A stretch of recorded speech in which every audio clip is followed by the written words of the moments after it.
Une liste est une façon de regrouper des éléments dans un même objet. Alors on va voir comment définir une liste, comment récupérer un par un chaque élément et comment ajouter de nouveaux éléments à une liste. Alors on commence par quelques exemples. Voici ici une liste d'entiers, ici une liste de chaînes de caractères, et ici une liste qui contient des nombres flottants, des chaînes de caractères et même un booléen. Alors voici comment définir une liste. Pour définir une liste, on écrit les éléments entre crochets, crochet ouvrant, crochet fermant, et les éléments sont séparés par une virgule. Donc voici une liste d'entiers, et ici je peux stocker cette liste d'entiers dans une variable ici que j'ai appelée liste 1. Voici donc ici les instructions pour une liste de 3 chaînes de caractères que j'ai stockées dans une variable appelée liste 2. Alors il y a une liste un peu particulière mais qui sera très utile pour la suite, c'est la liste vide, donc on écrit directement crochet ouvrant, crochet fermant. Donc ici que j'ai stocké dans ma variable liste 3, et elle sera très utile pour initialiser une liste avant d'y ajouter d'autres choses plus tard. Une liste est donc une collection d'éléments, mais comment faire pour récupérer les éléments un par un? En fait, c'est très simple. Si ma liste est stockée dans une variable liste, je peux récupérer chaque élément par une instruction du type list crochet i, où i est le rang de l'élément que je veux récupérer. Alors, comme d'habitude avec Python, il faut faire attention qu'on commence à compter à partir de 0. Donc voici un exemple. On a ici une liste de 6 caractères, A, B, C, D, E, F. Et donc, liste crochet 0, ça renvoie le premier caractère, d'accord? Donc le caractère de rang 0, c'est-à-dire A. Liste crochet 1, ça renvoie le caractère de rang 1, c'est-à-dire celui qui est en seconde position, c'est-à-dire B, etc. Et donc le dernier, c'est liste crochet 5 qui renvoie F. Alors voici un petit tableau pour résumer. La liste est donc notre collection des caractères et on commence à compter à 0, donc A est de rang 0, B est de rang 1, etc. jusqu'au rang 5. Une liste n'est pas un objet figé et en particulier on peut rajouter des éléments à une liste. Alors imaginons que j'ai une liste que j'ai stockée dans une variable maliste. Et donc pour rajouter un élément, j'utilise la méthode append, qui signifie ajouter en anglais. Et en paramètre, je donne l'élément que je veux ajouter. Alors voyons un exemple, je veux collecter les nombres premiers. Alors je connais déjà 2, 3, 5, 7 comme nombres premiers, donc j'ai initialisé une liste avec ces nombres que je connaissais. Maintenant je calcule que 11 est aussi un nombre premier, et donc pour l'ajouter à la liste, j'écris premier.append de 11, et 11 s'ajoute en fin de liste. Je calcule ensuite que 13 est aussi un nombre premier, et donc je l'ajoute par premier.append de 13. Donc j'ai ajouté 11 et ensuite 13 à la fin de ma liste, et donc maintenant ma liste premier, c'est la liste des entiers 2, 3, 5, 7, 11 et 13. Voyons une méthode un peu plus automatisée pour construire une liste. Ici, on veut la liste des carrés 0 au carré, 1 au carré, 2 au carré, jusqu'à 9 au carré.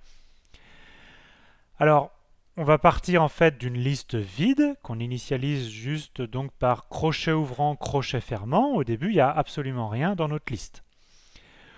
Ensuite, on construit une boucle pour i qui est dans range de 10, c'est-à-dire que i va d'abord prendre la valeur 0, ensuite 1, 2, 3, jusqu'à 9. Et donc, à notre liste, à chaque fois, on va ajouter, avec la méthode append, on va ajouter quoi? L'élément i au carré. Donc, je vous répète qu'au départ, on part de la liste vide. Dans notre première étape de la boucle, i est égal à 0, donc on ajoute l'élément 0 au carré. La liste contient maintenant un élément. Puis ensuite, i est égal à 1 dans notre boucle, donc on ajoute à la liste 1 au carré. puis ensuite 2 au carré, c'est-à-dire qu'on ajoute 4, puis 3 au carré, on ajoute 9, etc. Jusqu'à 9 au carré, on ajoute 81, et à la fin, on obtient bien la liste qu'on voulait.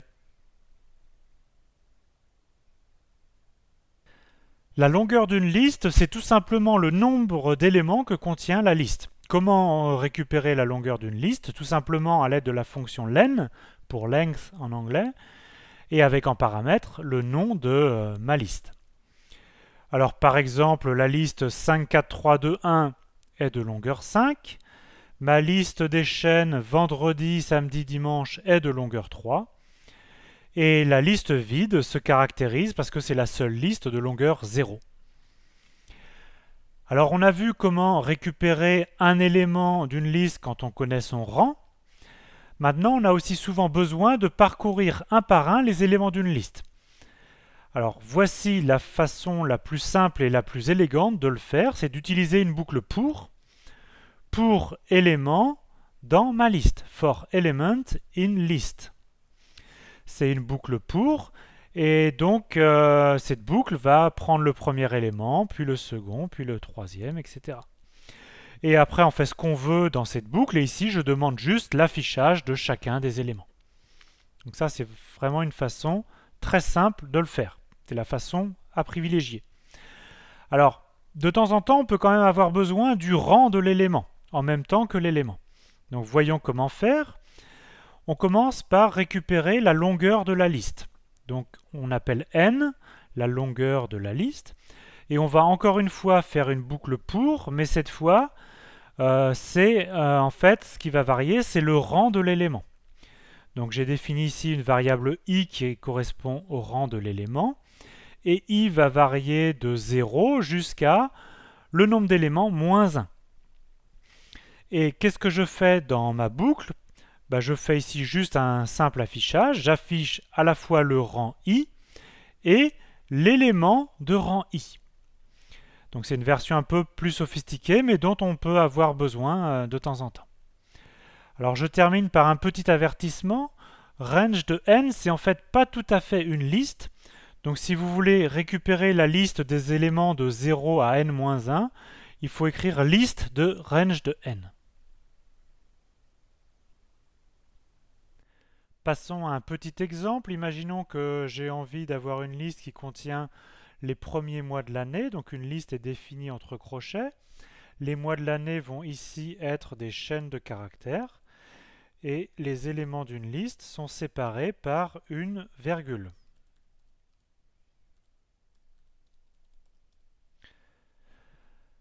Maintenant, je peux par exemple afficher une liste. Et donc, il m'affiche bien la liste janvier, février, mars, avril et conserve bien évidemment l'ordre qui est très important. Si j'ai envie d'ajouter un nouveau mois, j'utilise la commande append pour ajouter un élément. Alors ici, un élément est une chaîne de caractères. Donc j'écris le mois de mai entre guillemets. Et je peux par exemple de nouveau afficher ma liste pour voir s'il m'a bien ajouté mon mois de mai. Et effectivement, ma nouvelle liste, il y a un élément de plus.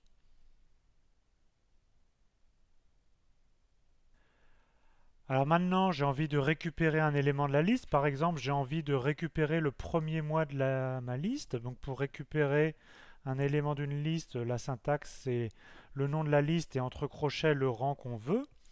Alors j'ai dit que je voulais récupérer le premier mois. Et donc je vais ici seulement l'afficher. Qu'est-ce qui se passe si je fais print de mois crochet 1? En fait, il m'affiche le mois de février.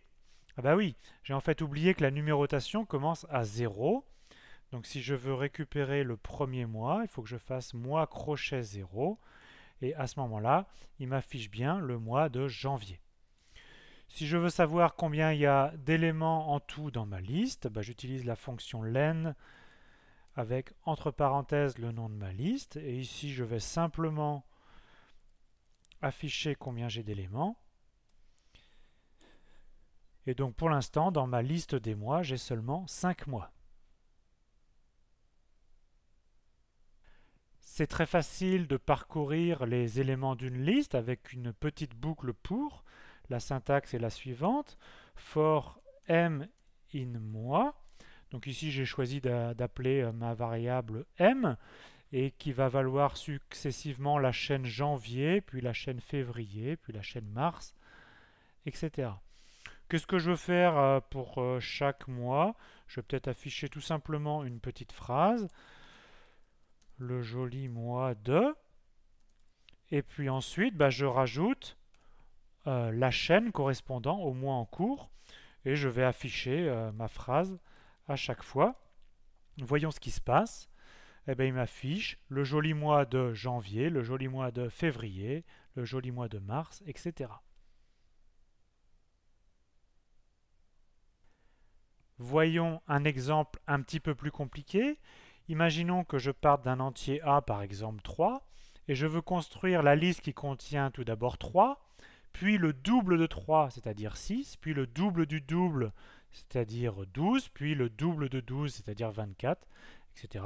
Et je veux par exemple un total de 10 éléments, et donc je vais donner un nom au nombre total que je veux.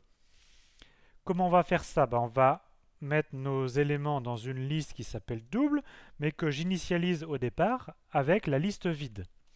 Et donc pour ajouter des éléments dans cette liste, on va créer une boucle pour qui en fait va nous servir à répéter ici 10 fois, ou n fois en général. Et qu'est-ce qu'on va répéter? Dans double, on va commencer par ajouter l'élément A. D'accord? Donc au départ, il va mettre l'élément A égale 3. Et ensuite, l'étape d'après, j'ai envie qu'il mette le double de A. Donc une fois qu'il a ajouté A, j'ai envie de calculer 2 fois A. Et puis, je stocke ça toujours dans ma variable A, c'est-à-dire que A devient le double de lui-même. Et à la fin, j'espère que dans ma liste, il y a ce que je veux. Et je vais afficher ma liste à la fin.